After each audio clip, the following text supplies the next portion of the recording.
Untuk ke berita selanjutnya, Tribuners SMA Negeri 1 Ambon terapkan ujian berbasis komputer, 528 siswa ikut ujian sekolah.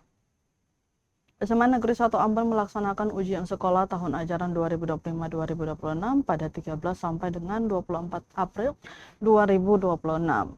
Ujian berlangsung di 7 ruang dengan sistem berbasis komputer menggunakan Chromebook.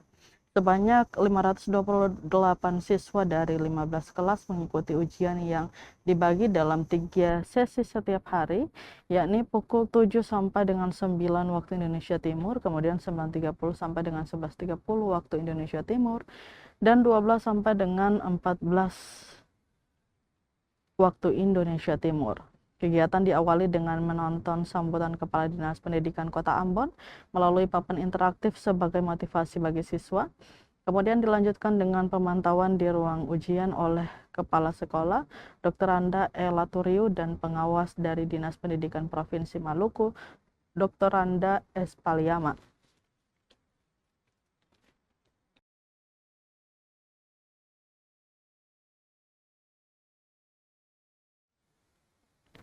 Kepala Sekolah SMA Negeri 1 Ambon, Dr. Randa E. Laturiu, mengatakan ujian ini bertujuan mengukur kompetensi akhir siswa sekaligus membentuk karakter seperti kejujuran, tanggung jawab, dan kedisiplinan.